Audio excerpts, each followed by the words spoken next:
কথা হচ্ছে আইয়ামে জাহেলিয়াতের এই শিরকগুলো এখন নাই, ওই যে সুদভিত্তিক অর্থ ব্যবস্থা এখন নাই, ওই যে আপনার এই মাদকের ভয়াল থাবা এখন নাই, ওই যে মেয়েদের জিনা, ধর্ষণ, ব্যভিচার, এগুলো অবমাননা নাই, গোত্রে গোত্রে হানাহানি নাই, জুয়া এগুলো নাই, এই যে আপনার নাস্তিকতা, প্রকৃতি পূজা, হ্যাঁ, অপসংস্কৃতি, বেহায়াপনা, বেপরদামি, এগুলো এখন নাই। আপনি একটু ভিতরে চোখ দিয়ে আগে দেখেন, এইরকম একটা সমাজ ছিল, এই সমাজটার সাথে আমাদের দেশের মিল আছে কিনা, আমাদের বিশ্বের মিল আছে কিনা, এই ঢাকা শহরের মিল আছে কিনা, আপনার গ্রামের মিল আছে কিনা, আছে কি নাই? এইরকম একটা সমাজ ব্যবস্থায় কোনো এক রমাদানে, এবার আলোচনা আসতেছে, এইরকম একটা সমাজ যেটাকে আমরা বলছি এক কথায় আইয়ামে জাহেলিয়াত, আইয়ামে ওই রকম আইয়ামে জাহেলিয়াতের কোনো এক রমাদানে নবী করিম সাল্লাল্লাহু আলাইহি ওয়াসাল্লাম হেরা গুহায় ধ্যানমগ্ন আছে, আল্লাহ পাককে ডাকছেন, দোয়া করছেন, আল্লাহ আমি মানুষকে কিভাবে এই পথ বলা মানুষগুলোকে তোমার পথে নিয়ে আসবো, আমাকে গাইড করো আল্লাহ, আমাকে হেদায়েত দান করো। যেভাবে তিনি পারতেন সেভাবে আল্লাহকে ডাকতেন, কারণ তখন তো কোরআন নাজিল হয় হয়েছে। এর আগে হিলফুল ফুজর তিনি চেষ্টা করেছেন, সমাজের জাহালাতগুলো দূর করার চেষ্টা তিনি শুরু থেকে করেছেন, কিন্তু এই রমাদানে, কোন এক রমাদানে তিনি হেরা গুহায় আছেন। কোন মাসে? কোন মাসে ভাই? আমরা কোন মাসে আছি? রমাজানের তাত্ত্বিকতা বোঝার চেষ্টা করেন, রমাজানের প্রামাণিকতা বোঝার চেষ্টা করেন, রমাজান কেন আসছে, কি শিক্ষা নিয়ে আসছে, কোন চেতনা নিয়ে আসছে, আর কিভাবে একটা নতুন জাতিসত্তার আত্মপ্রকাশ ঘটলো, এটা বোঝার চেষ্টা করেন। কোন এক রমাদানে আল্লাহ রাব্বুল আলামিন নবী সাল্লাল্লাহু আলাইহি ওয়াসাল্লামের কাছে একজন মালাক পাঠালেন, জিবরাইল আলাইহিস সালাম, এবং তাকে নবুয়ত দিলেন। সুবহানাল্লাহ। তার মানে রমাদান আমাকে আপনাকে নবী মুহাম্মদ সাল্লাল্লাহু আলাইহি ওয়াসাল্লামকে দিয়েছে। সুবহানাল্লাহ। রমাদান মাস আমাদেরকে দিয়েছে কি? নবী মুহাম্মদ সাল্লাল্লাহু আলাইহি ওয়াসাল্লামের নবুয়ত। যেই নবী 23 বছরের মধ্যে ওই আইয়ামে জাহিলিয়াতকে একেবারে আলোকিত সমাজে পরিবর্তন করে ফেলেছেন। সুবহানাল্লাহ। কত বছরে? রমাজানের চেতনা এটা। রমাজানে পেয়েছি আমরা একজন নবী, তিনি তো শুরু থেকেই নবী, সৃষ্টির আগ থেকেই নবী, তাই না? নবুয়ত এসেছে কোন মাসে? তার মানে রমাদানে আমরা নবী পেয়েছি। তাহলে নবীর পরে কি আর কোনো নবী আসতে পারে? বাংলাদেশে একটা সূক্ষ্ম ভিতরে মুভমেন্ট চলতেছে, মির্জা গোলাম আহমেদ কাদিয়ানির মুভমেন্ট। এদের যে সংখ্যা দিন দিন কি পরিমাণে বাড়তেছে আপনারা জানেন না। এদের যে উপাসনালয়গুলো কিভাবে বাড়তেছে, এরা কিভাবে যে অর্থনৈতিকভাবে শক্তিশালী হচ্ছে, এটা আপনারা জানেন না। প্রত্যন্ত অঞ্চলগুলো সফর করলে বুঝবেন মানুষ কিভাবে দিন দিন কাদিয়ানি হচ্ছে। আমরা সাতেমের ইস্যুতে কত কঠোর থাকি, যে নবীকে গালি দিয়েছে সেই ইস্যুতে আমরা কত কঠোর হই, তাই না? আমাদের যদি সাধ্য থাকতো, সামর্থ্য থাকতো, কোন একটা সাতেমকে আমরা বাংলাদেশে টিকতে দিতাম? মৃত্যুদণ্ড সবার সামনে কার্যকর করে দেখাতাম। আমাদের কাছে সেই ক্ষমতাটা নাই, তাই আমরা জনমত তৈরি করতে পারি সর্বোচ্চ, তাই না? আর দেখুন, সে তো গালি তো দিচ্ছেই, বরং সে নিজে নবুয়ত দাবি করছে। তাহলে কোনটা বড় মাপের অন্যায়? এই মুভমেন্টটা না? এটাকে আহমাদিয়া মুসলিম জামাত নাম দিয়ে বাংলাদেশে কাজ করতেছে। রমাজান মাসে আমরা নবীকে পেয়েছি, সেই নবীর হক আদায় করতে পারি নাই। রমাজান মাসে যে নবীকে পেয়েছি, নবুয়ত, সেই নবীর সুন্নাহ কি আমার জীবনে বাস্তবায়িত আছে কিনা? প্রশ্ন। এখান থেকে রমাজানের সলিউশন বের করেন, আমার শিক্ষা বের করেন। আপনারা সব ইন্টেলেকচুয়াল অডিয়েন্স, বেশি বলতে হবে না। রমাজান মাসে নবী পেয়েছি, নবীকে আঁকড়ে ধরতে হবে, নবীর শানকে আঁকড়ে ধরতে হবে, তার রিসালাতকে আঁকড়ে ধরতে হবে, তার আখলাককে আঁকড়ে ধরতে হবে, তার সুন্নাহকে আঁকড়ে ধরতে হবে। আল্লাহ পাক তৌফিক দান করুন। এই রমাজানে আসলো ইকরা বিসমি রাব্বিকাল্লাযী খালাক, অর্থাৎ আল কোরআন। কি আসলো? আল কোরআন। এখন আপনি আমাকে বলেন তো, 23 বছর পরের মক্কায়, 23 বছর পরের মক্কায় শিরক আছে? সুদ, মাদক, এই গোত্রীয় হানাহানি, ব্যভিচার, জিনা, জুয়া, মদ, কিছু আছে? এই 23 বছর পরিবর্তন হলো কিভাবে? এই কোরআনের মাধ্যমে। কিসের মাধ্যমে? এই কোরআনের মাধ্যমে। ইন্না আনজালনাহু ফি লাইলাতুল কদর ওয়া মা আদরাকা মা লাইলাতুল কদর লাইলাতুল কদরি খায়রুম মিন আলফি শাহর। এই যে কদরের রাত যে হাজার মাসের চেয়ে উত্তম, কেন? এই মাসে আল কোরআন নাজিল হয়েছে তাই। সুবহানাল্লাহ। এই রমাজানে যদি আমরা সেই কোরআন না শিখি, না জানি, না বুঝি, তাহলে আমরা আমাদের হক আদায় করতে পারি নাই। যে রমাজানে নবীকে পেয়েছি সেই নবীর হক আদায় করতে হবে। রাজি তো? যে রমাজানে আমরা কোরআনকে পেয়েছি তার 6টা হক আদায় করতে হবে। কয়টা? 1 নম্বর, আল কোরআন তেলাওয়াত শিখতে হবে। রাজি তো ইনশাআল্লাহ?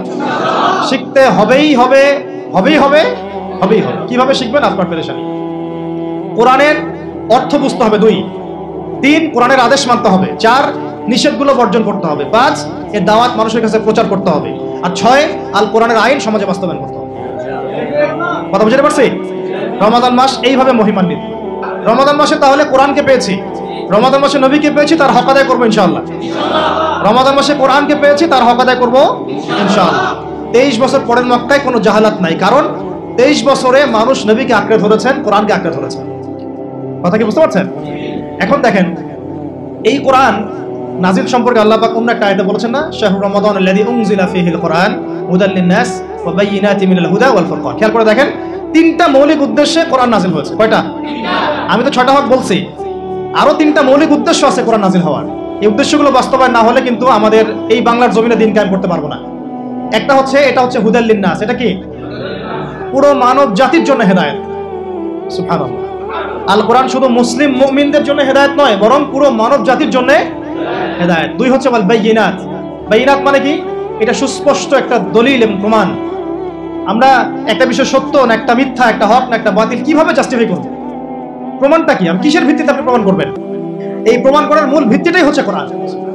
কোরআন যদি বলে এটা সত্য সত্য, কোরআন যদি বলে এটা মিথ্যা মিথ্যা, কোরআন যদি বলে এটা হক তাহলে হক, কোরআন যদি বলে এটা বাতিল তাহলে বাতিল, কোরআন যদি বলে এটা হালাল তো হালাল, কোরআন যদি বলে হারাম তো হারাম, কোরআন যদি বলে এটা জায়েজ তো জায়েজ, কোরআন যদি বলে নাজায়েজ নাজায়েজ। এই মানদণ্ড কি বাংলাদেশের মুসলমান মানে? গুটি কয়েক মুসলমান মানে। বেশিরভাগ মুসলমান এখনো মানেই না যে কোরআন সত্য মিথ্যা ন্যায় চূড়ান্ত মানদণ্ড।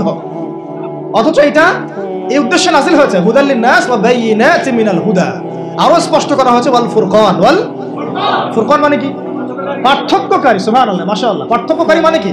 এই যে বললাম যে এটা কি ন্যায় না এটা অন্যায়, আপনি কিভাবে পার্থক্য করবেন?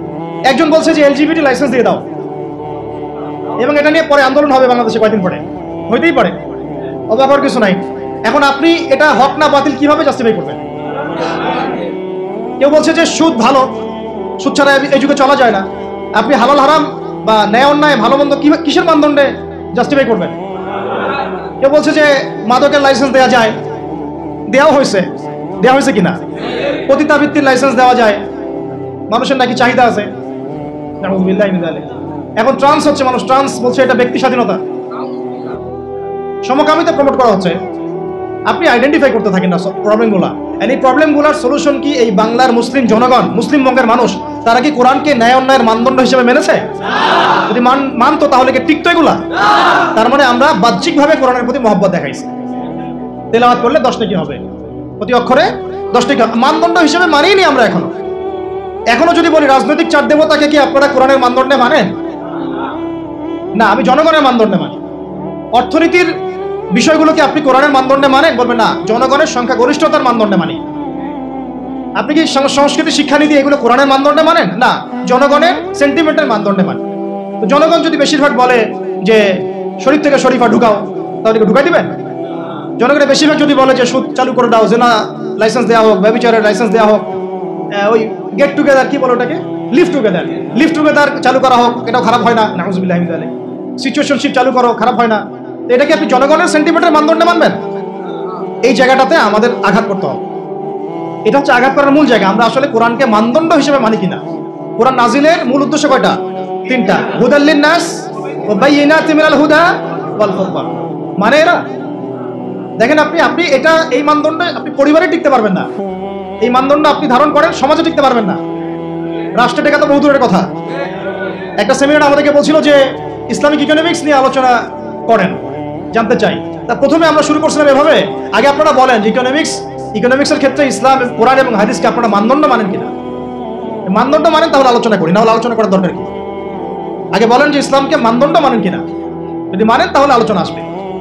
যাই হোক প্রিয় ভাইরা, রমাদান সেই মাস যেই মাসে আল্লাহ রাব্বুল আলামিন আমাদেরকে এইরকম একজন নবী দিয়েছেন যার আগেও কোনো গুনাহ নাই, পরেও কোনো গুনাহ নাই, মাসুম মিনান নাস। সেই মানুষকে বাংলার জমিনে গালি দেওয়া হয়েছে। এদের তো ফেলানো সরকারের দায়িত্ব। অথচ দেখেন ওই ইস্যুটাকে কত ইস্যুতে ঢাকা ফেলা হলো। হ্যাঁ, সাতেমের ইস্যুকে একদম মধু ইস্যু দিয়ে, তরমুজ ইস্যু দিয়ে ঢাকে ফেলা হলো। রাশিয়াকে দাফন করে দেওয়া হলো আরেকটা কোন ইস্যু দিয়ে জানি, ওই যে সিগারেটের ইস্যু দিয়ে নাকি জানি, হ্যাঁ হামজার ইস্যু দিয়ে, ফুটবল ইস্যু দিয়ে। দেখেন আপনারা একটু বোঝার চেষ্টা করেন, আমরা যদি খিদির হই তাহলে কখনোই আমাদের চিন্তা কিন্তু ছোট হওয়া উচিত না। আমাদের চিন্তা থাকবে মূল শেকড় ঠিক আছে কিনা। এরা ইস্যু দিয়ে খেলতেছে আমাদের সাথে, এরা ইস্যু নিয়ে আমাদের সাথে খেলতেছে। আপনার ব্রেইন নিয়ে তারা খেলতেছে, আপনার ইমান নিয়ে, আকীদা নিয়ে, মানহাজ নিয়ে তারা খেলতেছে। আপনাকে মূল জায়গা থেকে সরানোর জন্য সবকিছু তারা করতেছে। আমাদের মূল জায়গায় থাকতে হবে ভাই, ইস্যু পাগল হওয়া যাবে না। এই স্ক্রল করতে করতে আমাদের মাথাটা স্ক্রলিং হয়ে গেছে। মূল জায়গা থেকে আলোচনা সরে যাই আমরা। আল্লাহ পাক আমাদের মূল জায়গা থাকার তৌফিক দান। এই বাংলাদেশে নবী সাল্লাল্লাহু আলাইহি ওয়াসাল্লামের রিসালাতকে চ্যালেঞ্জ করে কাদিয়ানী মুভমেন্ট হচ্ছে। আমরা এখন এগুলোর বিরুদ্ধে কোনো অ্যাকশন নিতে পারছি না, কাজও করতে পারছি না, বা আমরা ফিকিরও করছি না। এই রমজান মাসে আল্লাহ পাক কোরআন দিয়েছেন, সেই কোরআন বাংলাদেশের 90% মানুষ পড়তে পারে না। ক্লাসিক্যালি, একাডেমিক্যালি কোনো শিক্ষা প্রতিষ্ঠানে কোরআন শিক্ষা বাধ্যতামূলক নাই, মাদ্রাসা বাদ দিয়ে। সেকুলার কোনো শিক্ষা প্রতিষ্ঠানে কোরআন শিক্ষা বাধ্যতামূলক না, অথচ এটা মুসলিম প্রধান দেশ, আর রমাদান মাসে কোরআন নাযিল হয়েছে। আর 6টা হক আদায় তো বহু দূরের কথা, আর 3টা মূলনীতি হিসেবে কোরআনকে গ্রহণ করা আরো দূরের কথা। রমজান মাসে আরো অনেক কিছু হয়েছে ভাই। এই রমজান মাসে আপনারা তো জানেন না অনেকে আর কি, যে আমরা যে এই আইয়ামে জাহিলিয়াতের মধ্যে ছিলাম, আল্লাহ পাক কোরআন দিলেন, নবী সাল্লাল্লাহু আলাইহি ওয়াসাল্লামকে রিসালাত দিলেন। এবার যে মেহনত শুরু হলো, জ্ঞানতাত্ত্বিক মেহনত, দাওয়াতের মেহনত, তাবলীগের মেহনত। প্রথম 3 বছর গোপনে দাওয়াত দিলেন নবী সাল্লাল্লাহু আলাইহি ওয়াসাল্লাম, তারপরে প্রকাশ্য দাওয়াত দেওয়া শুরু করলেন। যখনই প্রকাশ্য দাওয়াত দেওয়া শুরু হলো, বাস কনফ্লিক্ট শুরু হয়ে গেল, লড়াই সংগ্রাম। একেবারে হক আর বাতিলের চূড়ান্ত দ্বন্দ্ব, মারা হচ্ছে, চোখের সামনে মারা হচ্ছে, চোখের সামনে শহীদ করা হচ্ছে সাহাবীদেরকে। সাহাবীরা হিজরত করে চলে যাচ্ছেন, কেউ আবিসিনিয়াতে, কখনো তায়েফে, 2 বার আবিসিনিয়াতে। বেলাল রাদিয়াল্লাহু আনহুকে কিভাবে মারা হলো, সুমাইয়া রাদিয়াল্লাহু আনহাকে কিভাবে মারা হলো, সব জানেন আপনারা। আমি এই জায়গায় ঘুটাই নিলাম। সাহাবীদের উপর নির্মম নির্যাতন শুরু হলো কখন? যখন হকটা স্পষ্ট হচ্ছে তখন। এখন আমরাও যখন বাংলার মাটিতে, এখন থেকে আপনারাও যখন হক স্পষ্ট করা শুরু করবেন এবং পরিপূর্ণ ইসলামের দাওয়াত দেওয়া শুরু করবেন, আবার হক আর বাতিলের কনফ্লিক্ট শুরু হবে। তখন আমাদেরকেও সাহাবীদের মতো একেবারে ইস্তেকামার পরিচয় দেওয়া লাগবে। প্রথমে তারা আগ্রাসী হন নাই, এগ্রেসিভ হন নাই, হিজরত করেছেন, সবর করেছেন, মার খেয়েছেন প্রয়োজন, তাই না? তারা আঘাত করলে ফুল দিয়ে রিপ্লাই দেওয়া হয়েছে, এমন একটা অবস্থা। খারাপ কথা বললে ভালো কথা দিয়ে রিপ্লাই দেওয়া হয়েছে। কিন্তু যখন আমরা মদিনা রাষ্ট্র কায়েম করে ফেলছি, তখন একদম মায়ের বদলে মায়ের। এখন আপনারা আমাকে বলেন তো, আমাদের কি মদিনা রাষ্ট্র আছে? হ্যাঁ, আগে আমাদের মদিনা রাষ্ট্র কায়েম করতে হবে ইনশাআল্লাহ। আমাদের কাজ কি? দাওয়াত, তাবলীগ, মেহনতের মধ্য দিয়ে একটা মদিনা রাষ্ট্র কায়েম করার চেষ্টা করা। তারপর মায়ের বদলে মায়ের। মদিনা রাষ্ট্র থেকেই মক্কা বিজয় হয়েছে, মদিনা রাষ্ট্র থেকে মক্কা বিজয় হয়েছে। তাই আমাদের সবার ফিকির থাকবে বাংলাদেশটাকে যেন আমরা একটা মদিনা রাষ্ট্র বানাতে পারি। এখন এইটা কি আমাদের একার ফিকির না আপনাদেরও ফিকির থাকা দরকার? আমাদের কি এটা নিয়ে আসলে ফিকির করা হয়? ফিকির করতে হবে। যদি আমরা আমাদের বাংলাদেশটাকে একটা মাদানী রাষ্ট্র ওই নিসাবে রূপ দিতে না পারি, ব্যর্থ হই, তাহলে আমরা অস্তিত্ব সংকটে পড়ে যাব। এবং এটা কি চারটাখানি কথা? দাওয়াতের মধ্য দিয়ে, জামাআর মধ্য দিয়ে, ইমারার মধ্য দিয়ে, আমর বিল মারুফের মধ্য দিয়ে, নাহি আনিল মুনকারের মধ্য দিয়ে, সবরের মধ্য দিয়ে, ইস্তেকামার মধ্য দিয়ে, আস-সামউ ওয়া তাআর মধ্য দিয়ে একটা সংঘবদ্ধভাবে, জামাআবদ্ধভাবে আমাদেরকে এগিয়ে চলতে হবে ইনশাআল্লাহ। আজ হোক আর কাল হোক, এটা হবেই হবে ইনশাআল্লাহ। আমরা যদি আপনাদেরকে আমাদের পাশে চাই, পাবো কি? ইনশাআল্লাহ। আল্লাহ পাক তৌফিক দান করেন। আমিন। আর একটা মূল পয়েন্ট আছে, শুনেন। এই রমাদানে আমরা হিজরত করে চলে গিয়েছিলাম মদিনা, মনে আছে? আচ্ছা, মদিনাতে আরেকটা জাতি ছিল, কি নাম?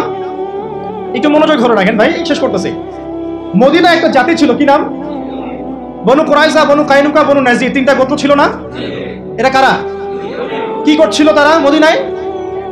উত্তর, তারা নবী সাল্লাল্লাহু আলাইহি ওয়াসাল্লামের আগমনের অপেক্ষা করছে। মদিনাতে 3টে গোত্র ছিল, ঠিক আছে, রাইট? নাম কি? বনু কুরাইজা, বনু কাইনুকা, বনু নাজির। মাশাআল্লাহ। এখন আপনাদের কাছে প্রশ্ন করেছিলাম, তারা সারা দুনিয়া বাদ দিয়ে ওখানে কি করতেছে? তারা সারা দুনিয়া বাদ দিয়ে ওখানে কি করছিল? নবী সাল্লাল্লাহু আলাইহি ওয়াসাল্লামের অপেক্ষাই করছিল। কারণ তাদের তাওরাতে, জাবুরে, তাদের যে আগের ধর্মগ্রন্থগুলো, এখানে স্পষ্ট বলা ছিল যে শেষ নবী হবে আহমদ। কে হবেন? তারা বেসিক্যালি তাকে পাওয়ার জন্যই মদিনায় এসে ফুটে গিয়েছিল। কিন্তু যখন তারা দেখলো যে তিনি বনু ইসরাইল থেকে আসেন নাই, বরং বনু ইসমাইল থেকে আসছেন, তখন তারা হিংসা বিদ্বেষ শুরু করল।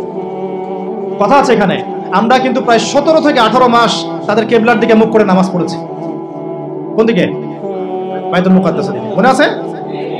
এরপরে আল্লাহ রাব্বুল আলামিন এই দ্বিতীয় হিজরিতে আল্লাহ রাব্বুল আলামিন রমাদানের সম ফরজ করেছেন, ওই দ্বিতীয় হিজরিতেই আল্লাহ রাব্বুল আলামিন কিবলাটাকে পরিবর্তন করে দিলেন।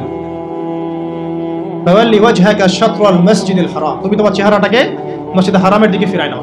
এটা শুধু আমাদের জাতিগতভাবে কিবলা পরিবর্তন, নামাজের দিক নয় শুধু, এটা হচ্ছে একটা নতুন জাতিসত্তার আত্মপ্রকাশ। আগে আমরা তাদের সাথে চলেছি, তাদের কেবলাকে কেবলা মেনে নামাজ পড়েছি। আমরা কিন্তু আলাদা বিচ্ছিন্ন কোনো জনগোষ্ঠী নই। তাদের নবী আমাদের নবীও। আমরা মুসা আলাইহিস সালামকে মানি, ঈসা আলাইহিস সালামকে মানি, মুহাম্মদ সাল্লাল্লাহু আলাইহি ওয়াসাল্লামকেও মানি, কিন্তু তারা আমাদের নবীকে মানলো না। যখন তাদের দরজা পর্যন্ত যাওয়ার পরেও তারা আমাদের নবীকে মানলো না, কোরআনকে অস্বীকার করলো, আমাদের সাথে শত্রুতা পোষণ করলো এবং একটার পর একটা ষড়যন্ত্র করতেই থাকলো। আল্লাহ রাব্বুল আলামিন এবার কেবলা পরিবর্তন করে দিলেন। তোমরা স্বতন্ত্র একটা নতুন জাতিগোষ্ঠী, যেটা ইহুদিদের সাথে আর ঐক্যবদ্ধভাবে চলতে পারবে না। কথা বুঝতে পারছি? এখন দেখেন, আমরা ওই কেবলাকে কিন্তু ভুলে গেছি।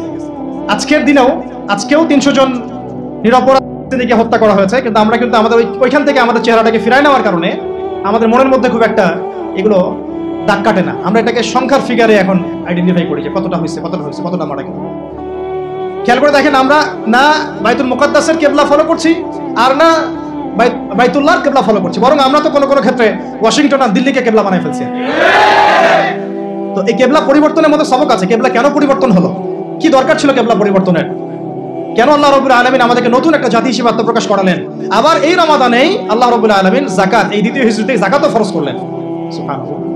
কেন? যখন আপনি নতুন জাতিগোষ্ঠী হয়েছেন, আপনার ইকোনমিক একটা বেস লাগবে, অর্থনৈতিক একটা কি লাগবে, ভিত্তি লাগবে। আল্লাহ পাক ভিত্তি দিয়ে দিলেন, তোমরা যাকাত দাও। যাকাত কত পার্সেন্ট মানুষ দেয় বাংলাদেশে? যারা মুসলিম। কত পার্সেন্ট মানুষ যাকাত দেয়? যারা মুসলিম। যাকাতের মাসালাগুলো জানে কতজন? এটা যে ইসলামিক ইকোনমিক্সের মূল ভিত্তি। দেখেন, যাকাত দেয় না, এদিকে রিবা বেস চলতেছে, সুদ ঘুষ দুর্নীতি চলতেছে, ক্রিপ্টোকারেন্সি চলতেছে, বিটকয়েন্স চলতেছে, তারপরে এখন নতুন আসতেছে আরো কত কি, আপনারা জানেন এগুলা। বাকি ইনফ্লেশন যেখানে আছে ওইখানে তারা যাচ্ছেন, ওয়ার্ল্ড ব্যাংকের দ্বারস্থ হচ্ছেন, IMF এর দ্বারস্থ হচ্ছেন। যাকাত ভিত্তিক অর্থ ব্যবস্থা রাষ্ট্রীয়ভাবে চালু করা হচ্ছে না। এই যে আমাদের মূল শিক্ষা, রমাদান থেকে বঞ্চিত হচ্ছে। রমাদান এগুলোই তো মূল শিক্ষা। তারপরে খেয়াল করে দেখেন, এই রমাদানেই আল্লাহ রাব্বুল আলামিন আমাদেরকে বদরের যুদ্ধ করিয়েছে। ঠিক আছে কথা? এই রমাদানে বদরের যুদ্ধ হয়েছে। আবার এই রমাদানে শুধু বদরের যুদ্ধ হয়েছে কিন্তু এমন না, কিন্তু এই রমাদানে আরো বহু যুদ্ধ হয়েছে। কয়েকটা যুদ্ধ আমি আপনাদেরকে বলি। এই রমাদানে বদরের যুদ্ধ তো হয়েছে, এটা আপনারা তো ভাইয়ের আলোচনা শুনলেন, দীর্ঘ আলোচনা করেছেন তিনি, আমি আলোচনা রিপিট করছি না। এটার ফলাফল আমরা সবাই জানি। তো এই রমাদানে তাবুকের যে যুদ্ধটা হয়েছিল, সেই তাবুক যুদ্ধের যে সফর, এই সফরটাও কিন্তু রমাদানের মধ্যেই হয়েছে। আবার আপনি যদি দেখেন খন্দক, এই খন্দকের যুদ্ধের প্রিপারেশন যেটা, এই প্রিপারেশন, খন্দক খোরার প্রিপারেশন গুলো রমাদানের মধ্যেই হয়েছে। Back to back. মক্কা বিজয়, সেটাও রমাদানের মধ্যেই হয়েছে। সুবহানাল্লাহ। দেখছেন? আরো যদি সামনে যান, ওমর রাদিয়াল্লাহু আনহুর সময়, প্রায় 15 হিজরির দিকে কথা, ওই সময় আবু উবাইদা ইবনে জাররাহ রাদিয়াল্লাহু আনহুর নেতৃত্বে বাইতুল মুকাদ্দাস বিজয় এই রমজানই হয়েছে। ইনশাআল্লাহ এমন কোন রমজানে আমরা দেখবো ইনশাআল্লাহ যে বাইতুল মুকাদ্দাস আবার জয় হবে ইনশাআল্লাহ। শুধু তাই নয়, এই রমজানে এই আপনার আল পার্সোনাল নাম জানেন?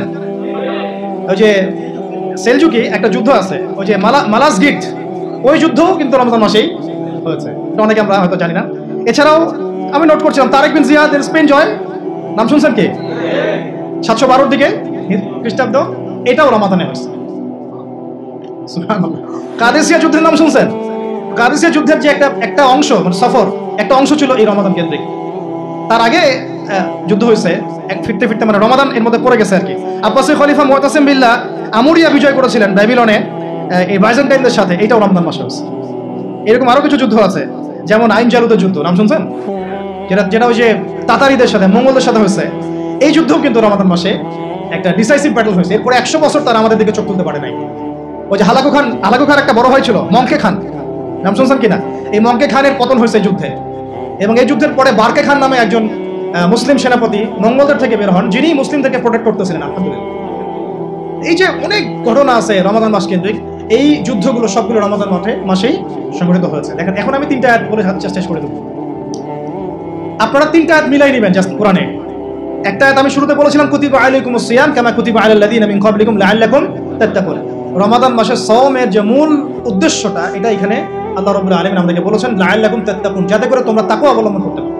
দেখেন, আমাদের এই যে জাহিলিয়াত দূর করার কথা বললাম, ইসলামী সমাজ বিনির্মাণের কথা বললাম, মদিনা রাষ্ট্র কায়েমের কথা বললাম, আর রমাদান মাসে যে যুদ্ধ ফরজ হয়েছে, মানে রমাদান মাসে যে যুদ্ধগুলো হয়েছে, ফরজ আগে হয়েছিল, রমাদান মাসে যে যুদ্ধগুলো হয়েছে, এই যুদ্ধগুলোর মধ্য দিয়ে নবী সাল্লাল্লাহু আলাইহি ওয়াসাল্লাম যে পুরো জাজিরাতুল আরবের মধ্যে ইসলাম কায়েম করে দিয়েছেন, এই যে পুরো কথাগুলো আমরা বলছি, এগুলো তখনই বাস্তবিক রূপ লাভ করবে যখন আমরা তাকওয়ার শিক্ষায় শিক্ষিত হতে পারব। তাকওয়া ছাড়া এগুলো কিছু অর্জিত হবে না।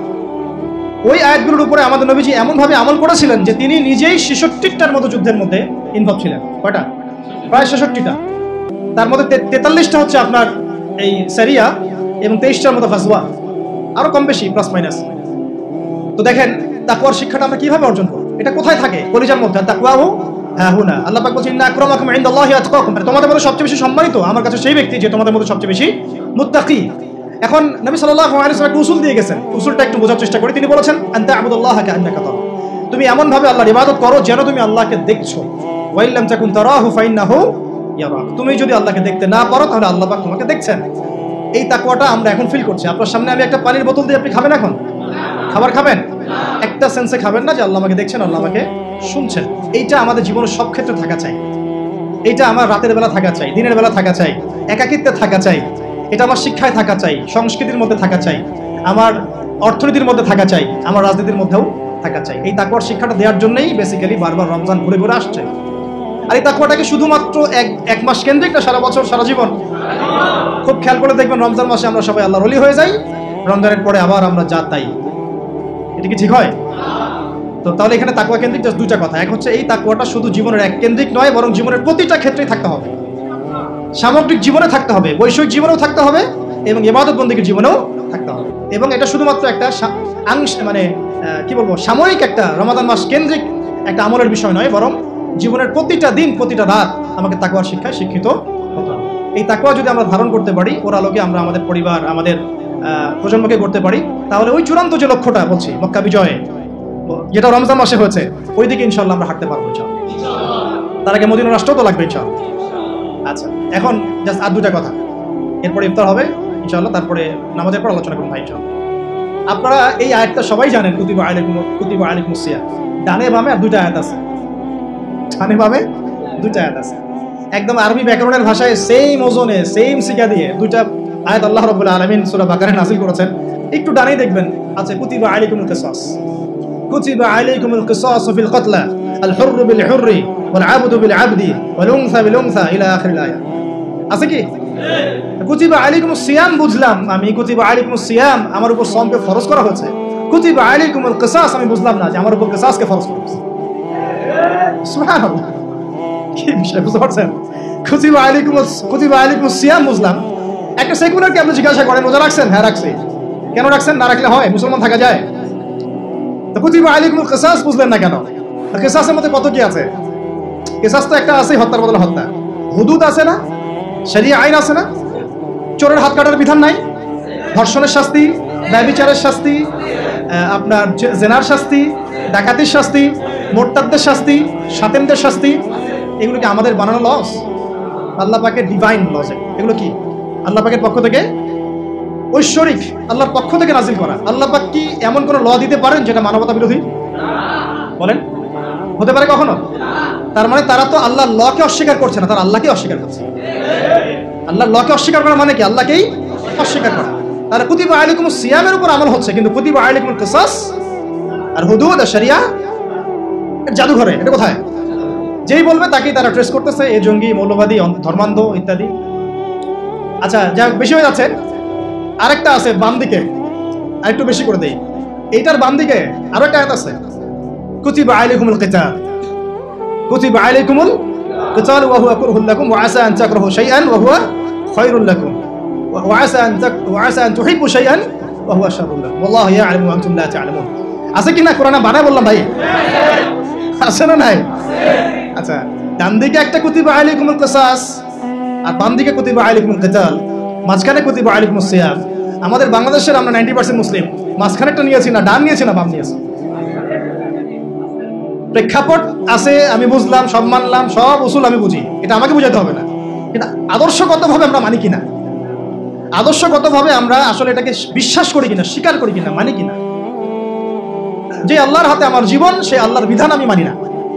যে আল্লাহর হাতে আমার মৌত, সে আল্লাহর বিধান আমি আমার রাজনৈতিক জীবনে, অর্থনৈতিক জীবনে, সাংস্কৃতিক জীবনে, সামাজিক জীবনে মানি না। কিন্তু এদিকে আমি নামাজ, রোজা, হজ, যাকাত সবই করি, নাউজুবিল্লাহ।